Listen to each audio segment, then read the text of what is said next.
It's time for news from around the world in Meanwhile in.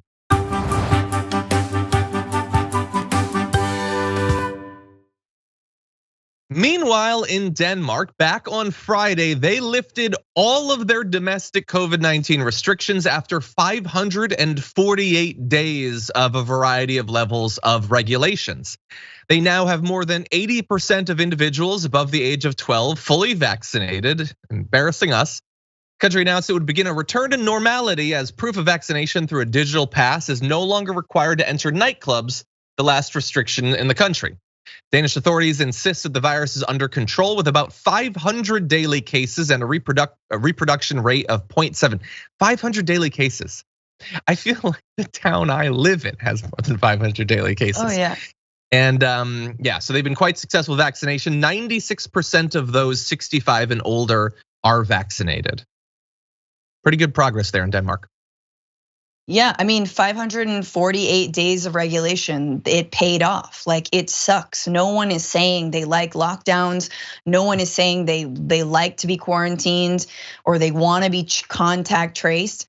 But if the reward, or vaccinated, but if the reward is getting to live your life, actually being free, being safe and free from death, hey man, it's a pretty good trade-off, right? And like Denmark, of course, is opposed to Sweden, and I don't even know what the numbers in Sweden are, but I am assuming they're not great because Sweden also adopted sort of a laissez-faire, just everyone can die model. And there's certain cities in this country that have replicated Denmark. I mean, I'm thinking of the San Francisco Bay Area has around 80% vaccination rates, and they are doing pretty well. They of course can't be as insulated because they're not a country, and we have no restrictions on travel. And I've said multiple times throughout this pandemic with you, John, that I have problems with that, and I think we would stamp it out were there restrictions on travel. But look, I mean, I think it's the Bay is actually really great. Things are pretty damn good, like, and so it's good comparably. Job, Bay. Yeah, good job, Bay. Good job, Bay. But yeah, I mean, this is like the upside again. It's like, what if it's like us in a different lifetime, Yeah. Well, meanwhile, in.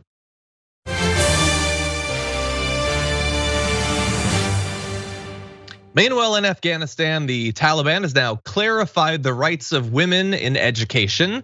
Female students in Afghanistan can continue with their university studies, but classes must now be segregated and head coverings are mandatory. That was announced this weekend. When the Taliban last ruled, women and girls were prohibited from attending schools and universities. The acting higher education minister announced that we will not allow female and male students to study in one classroom. Co-education is in opposition to Sharia law. And obviously, Afghan women and girls there have expressed fears that the rights that they've gained over the course of the past couple of decades, not just in education, but in employment as well, might be taken away if the Taliban returns to the way they ruled the last time they were in charge. We talked last week about the fact that the interim all-male government had replaced the Women's Affairs Ministry with the Ministry of Vice and Virtue, which I think happened in the second season of Handmaid's Tale. So that obviously would be a very scary thing, but at least as of right now, and who knows, it could flip-flop back and forth. In theory, you'll be able to continue your university education, although under now more religiously strenuous circumstances. Yeah. I mean, sadly, this is what happens, and the Taliban have been emboldened. They've been politically emboldened, militarily emboldened, and morally emboldened by a failed 20-year occupation of trying to stamp out their ideology. And funnily enough, you can't bomb out an ideology. It thrives. Yeah. And it thrives in even worse ways, as we've seen with ISIS and ISIS-K. And look, the Taliban claims that they think this is Sharia law, and Sharia law is up for a lot of interpretation, and there is no one way, and it just gets, bastardized and misused in this country. And so I would urge folks to never take at their word what the Taliban says is so-called religious law, right? Definitely. And I know a lot of Muslims take issue with that and ask us to remember that. But look, am I glad actually that there is continuation of women's education? Yeah, a little bit, right? I mean, the fact that it's separate, okay, that's fine, as long as the women and girls aren't being taught this is a cast iron pan, this is an oven, you know what I mean? It's gotta be more expansive than just how to be a wife and housemaker or homemaker. I just want to urge everyone to read a really awesome, very long article. I believe in the New Yorker, but it's by Anand Gopal, and he has an article that is called "The Other Afghan Women," and it sort of flies in the face of a lot of the narrative that a lot of mainstream outlets have been talking about in terms of, oh no, what about the Afghan women? And turns out a lot of the women in Kabul were living better lives for sure and no doubt. And that representation in the government does matter. But a lot of women in rural Afghanistan who are more conservative generally and come from conservative, communities and households, they were the ones in the crosshairs of a lot of the war on terror and of the war in Afghanistan, being droned, being bombed, being targeted, hauled away in the middle of the night. So they are very happy that the US is gone. They are very happy.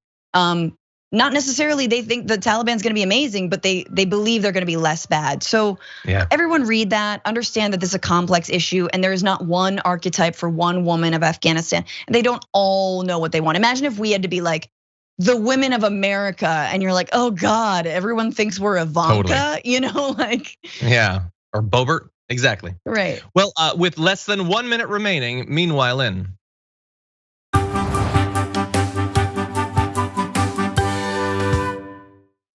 Meanwhile, tragic news all around planet Earth. 2020 was the worst year on record in terms of the worldwide murder of environmental activists. Yeah, we ended with a dark one. So if you take a look at this chart, none of these years have been good, but last year was the worst. Global Witness put together a report saying that most of the killings happened in Latin America. Colombia was the worst affected country. 65 defenders killed for either protecting indigenous land or defending forests and their coca crops.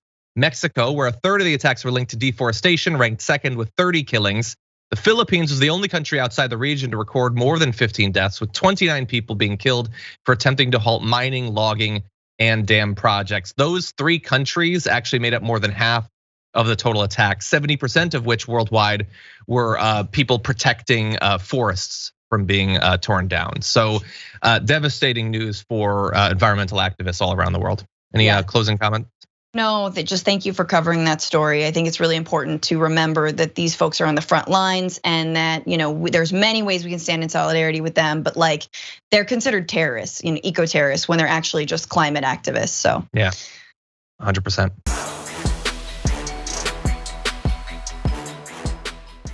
Check out the Damage Report podcast each day, wherever you get your podcasts, whether Pocket Casts or Stitcher or iTunes.